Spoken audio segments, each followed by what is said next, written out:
Farmasi. Let's get started.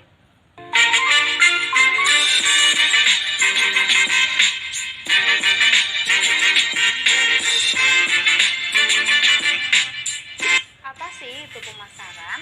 Pemasaran itu sama dengan marketing ya. Jadi pemasaran itu berasal dari kata pasar, tempat bertemunya pembeli dan penjual.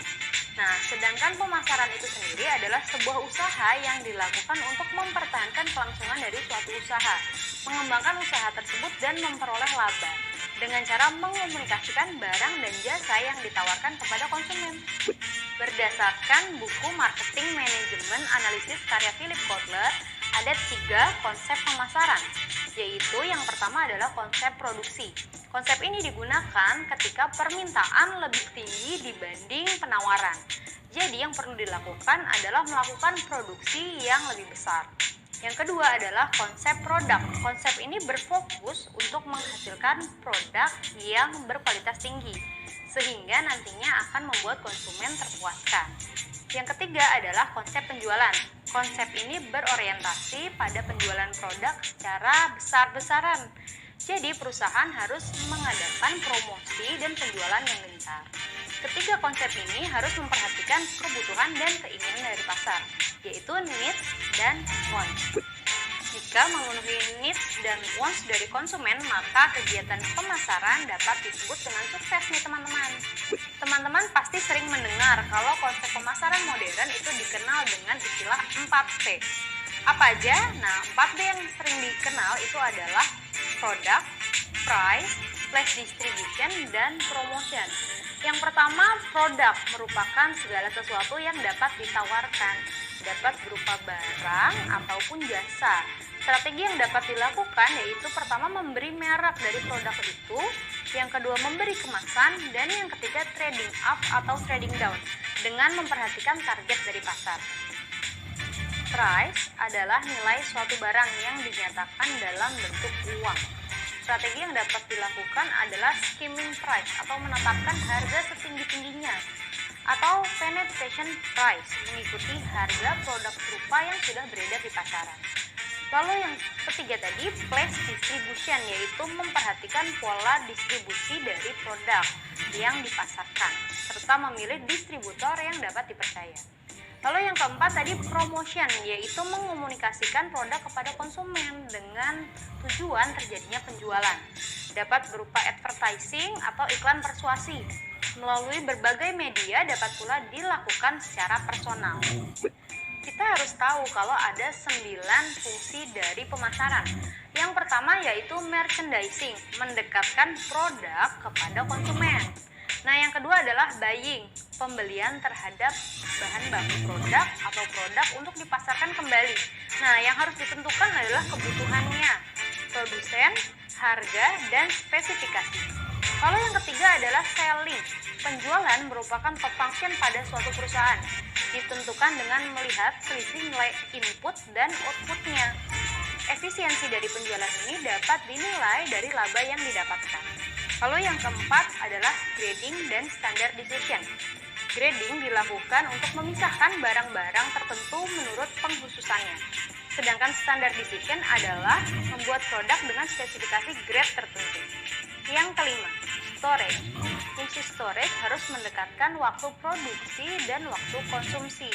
Maka harus diperhatikan pula musim, kenaikan harga, kenaikan efektivitas biaya, serta sifat khusus dari barang yang tersimpan.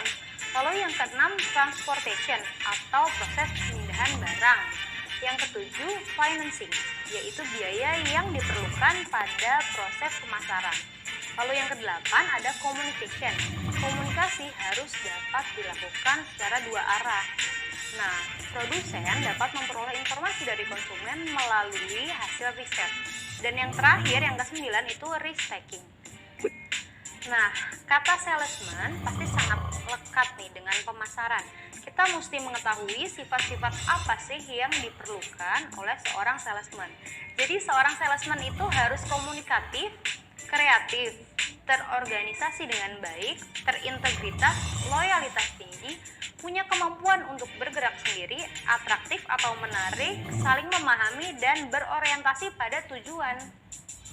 Selanjutnya kita akan bahas tentang tahapan yang terjadi pada proses penjualan. Tahapan yang terjadi pada proses penjualan itu yang pertama prospecting atau proses mencari calon pembeli. Lalu dilanjutkan dengan pre-approach, yaitu pendahuluan, penggalian informasi tentang kebutuhan konsumen. Jadi nanti produk yang ditawarkan dapat disesuaikan dengan kebutuhan konsumen. Lalu yang ketiga ada approach, yaitu pendekatan. Lalu selanjutnya demonstrasi atau presentasi, supaya calon pembeli itu yakin bahwa produk yang ditawarkan benar-benar ia butuhkan.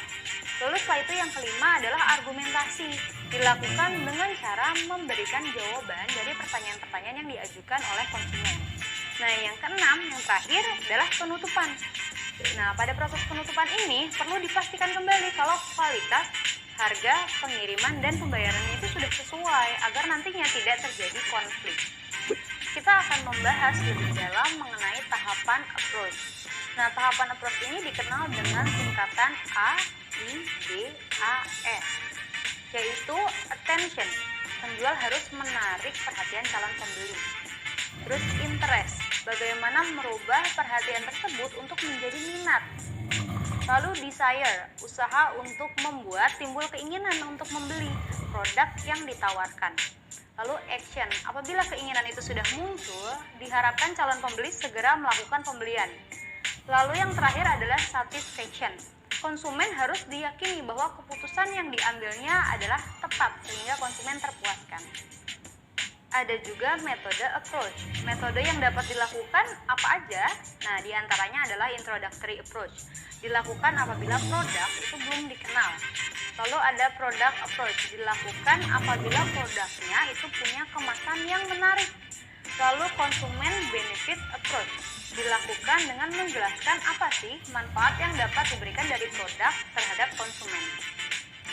Lanjut ke curiosity approach, dilakukan dengan cara membuat calon pembeli penasaran dengan produk yang ditawarkan.